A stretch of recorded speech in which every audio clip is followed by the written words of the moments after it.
I spent 3 straight days playing Tomodachi Life, living the dream, after I spent 70, can you hear, 70 American dollars. I get into it. I'm butted up about loving it.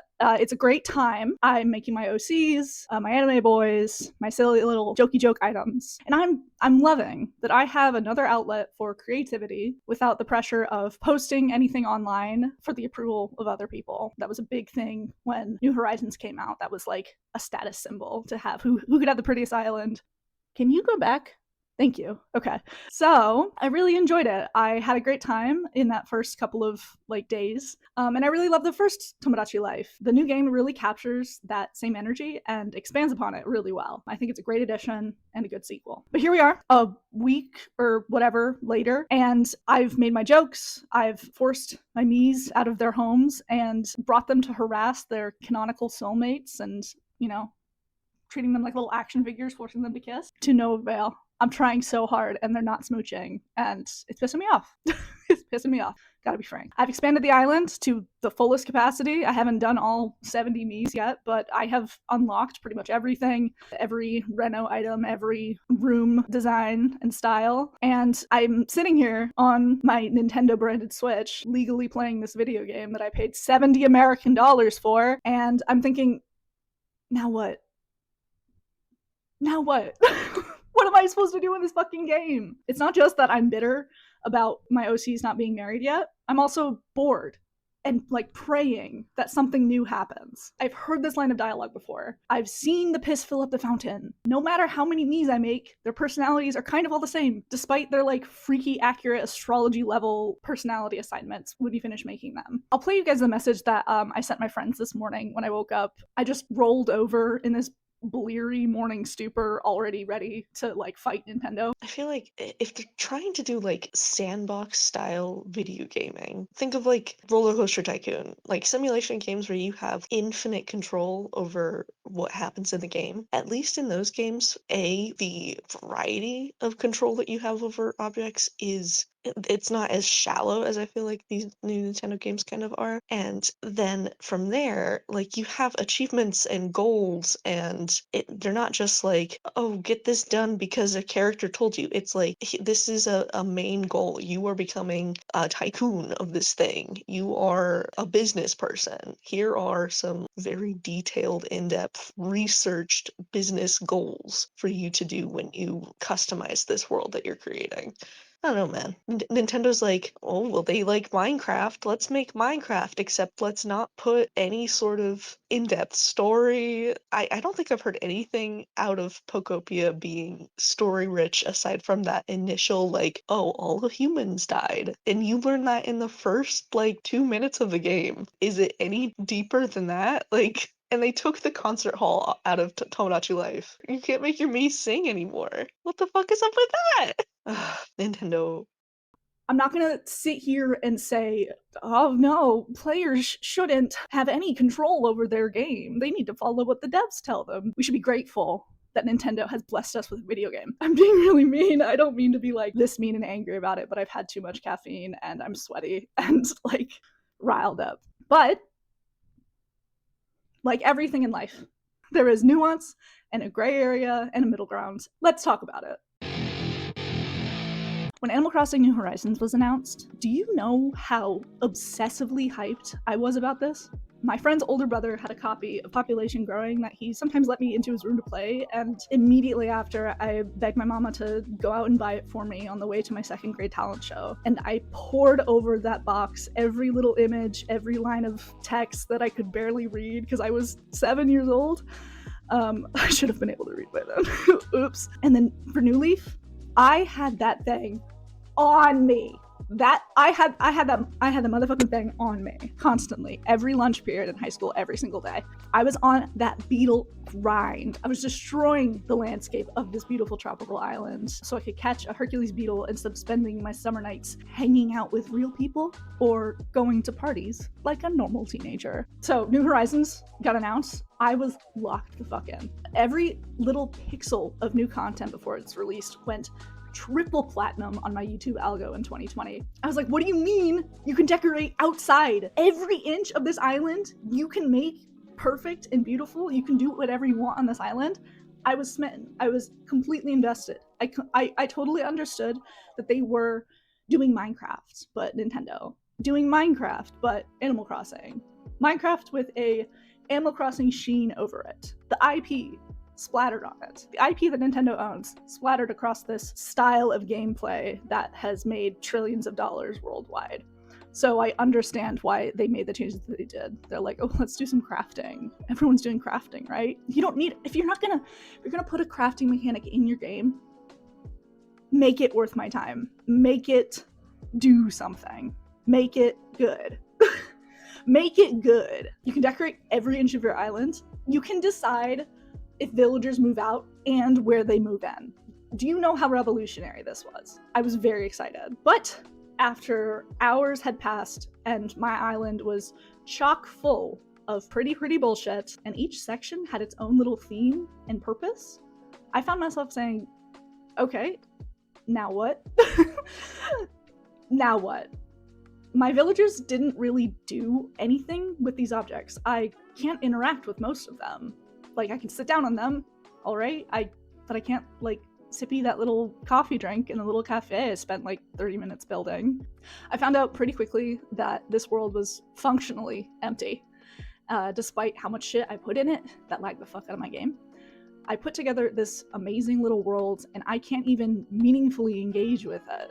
My villagers are dead-eyed homunculi doing the same 5 idle animations every time I run past them. No one feels real. Nothing feels alive. It's pretty and completely stagnant. A beautiful piece of art to show off to people online, but after that, what the fuck do I do in this game?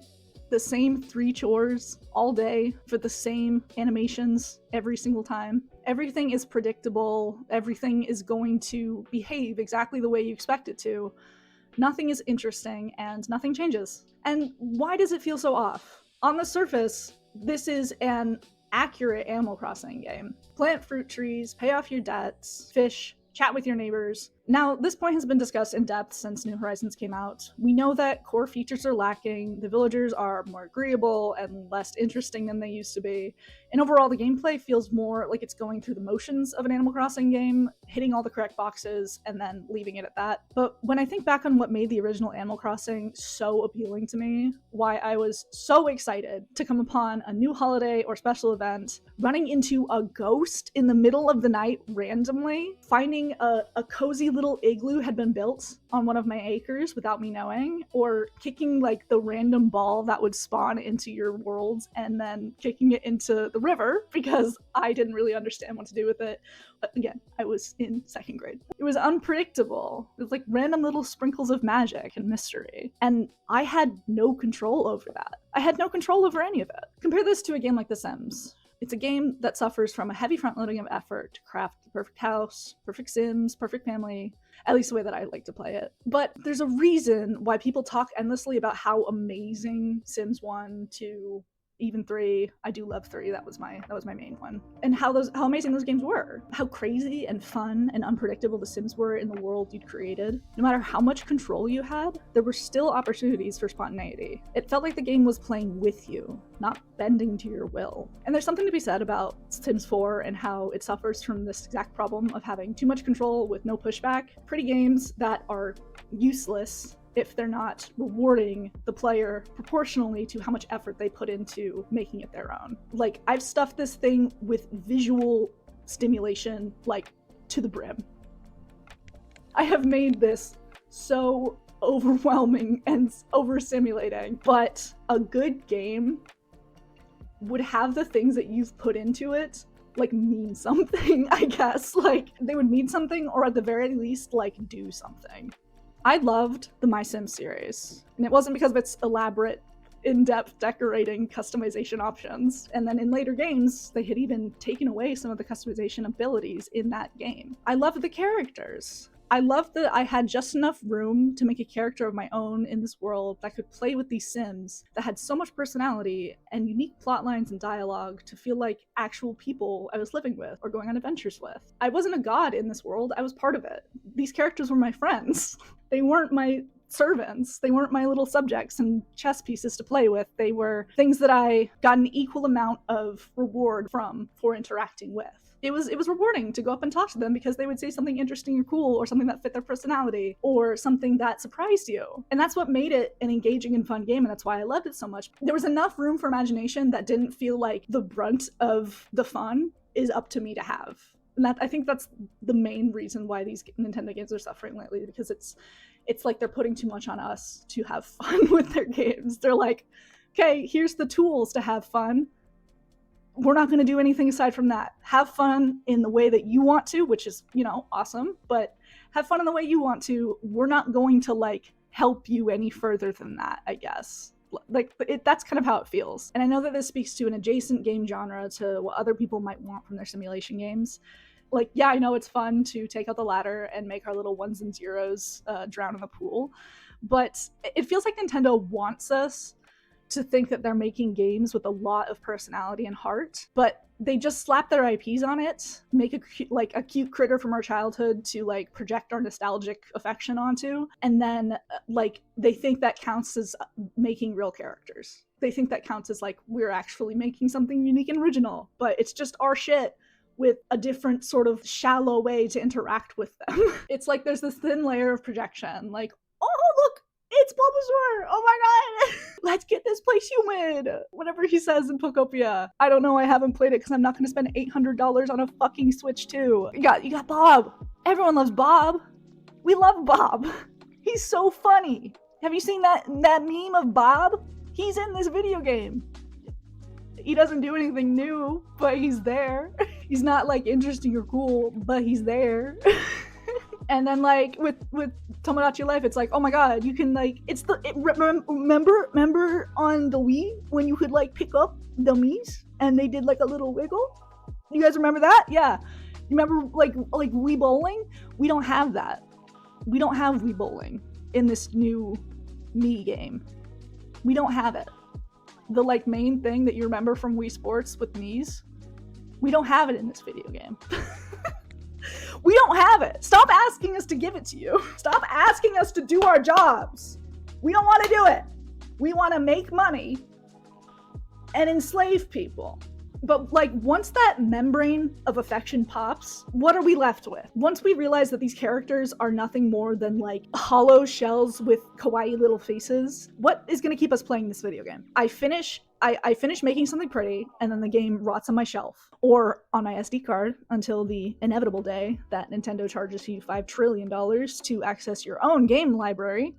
If buying isn't owning, then piracy, etc., etc., etc. There's another problem with giving the player too much control, and it's breaking your gameplay loop entirely. Do you know why I spent like 300 plus hours on Breath of the Wild and only like 100-ish hours in Tears of the Kingdom, aside from the fact that it was just like a shinier version of Breath of the Wild and it had the same map that I'd already explored for 300 hours? It's because, and I think some other YouTubers made this point, but it's because I made one of those air bike things with the fans, and I could skip over the entire map. Like, I flew over the entire map that I had much more fun exploring on foot the first time. Like, I should not have been able to make this in main gameplay. Like, I don't enjoy a game more when I get to cheat.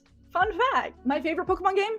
Pokemon X. And you know why? It's because I was unable to cheat in it, because they didn't have an action replay that worked for 3DSs. So I was like, okay, I guess I'll just play this game the way that God intended. And I played it, and I had a great time. Like, funny how, like, having the restriction of not being able to catch Mew on Route 1 in the first 10 minutes of gameplay allows for a better gaming experience in the structure in which they originally intended. Like, that's crazy. They put limitations around the world so that I couldn't phase through walls or get to an area that didn't have any canon gameplay ready for me. I couldn't terraform the environment or hunt down all 7 billion Pokemon as soon as I left Pallet Town, or whatever the fuck that town is called in the French Pokemon game. All Pokemon games are the same. Sorry. I do love them, but they're all the same. They're a Pokemon game. Doesn't this whole new direction that Nintendo is going in feel a little bit like cheating? When you have infinite resources, what's stopping you? Are you going to be able to pace yourself in a way that feels rewarding and provide you with an enriching experience that you will remember fondly years later? Yeah, it looks different, But what does it add to the gameplay itself? What about putting this different house design in my Mii's home makes any difference to how I play this game? It really doesn't. Like, yes, they'll like it, or no, they'll hate it. So, like, I'm an artist, right? Like, I love creating things. I love that I'm able to make anything that I want, whenever I want, however I want to. But you guys know about analysis paralysis. I have access to an infinite spectrum of color, and it's fun to explore in that. But do you know how I actually get work done? I have one brush and a palette of like 6 colors. I have limitations so that I don't get distracted by my endless possibilities, and I can actually like dig into the gameplay of making art. Like, does that work? Does that work, gamers? Just replace brush with like gun in Red Dead. They make a low effort sandbox game without any actual plan for the stuff that is created in that sandbox. And they're gonna fail. Please God, let them fail. Please, I want in my lifetime to see the downfall of Nintendo. So, like, anyway. Anyway, thank you all for watching. Please like this video if you agreed with what I was yelling about. And if you didn't, then you can comment. I respectfully disagree with you in a way that sparks a genuine discussion with scholarly arguments that resolves amicably with a mutual understanding of another person's worldly perspective. You can say that verbatim in the comment section if you disagreed with me, if you think I'm full of shit. I'm on Instagram, sort of, kind of, reluctantly, but I'm mostly on Tumblr, obviously. And I'm on Ko-fi if you want to support my work. Subscribe here if you want to see more of my ranty essays, because this was a lot of fun to make. I literally woke up this morning and rushed to a coffee shop to clickety-clack write some crazy bullshit and overdose on coffee. And now I'm here sweating my ass off, shouting into this thing. I'm making a visual novel, by the way, so I am a game developer, so I do know what I'm talking about. I will finish it one day, probably. Please go read it. I'll link it in the description. Dude, that $70 bullshit thing was so frustrating. I was like, in my brand new beautiful emulator, I was having so much fun with my new handheld, and it wasn't loading, it kept crashing, and I was like, oh fuck it, I'll just like spend the $40. Like, it's a Tomodachi Life game. What could it cost? $10? I was like, it's probably like $40. Like, it's fine. I'll just not pirate this one. I'll give Nintendo some. I'll throw Nintendo a bone. I'll give them some money. And I opened up the eShop, and I was like,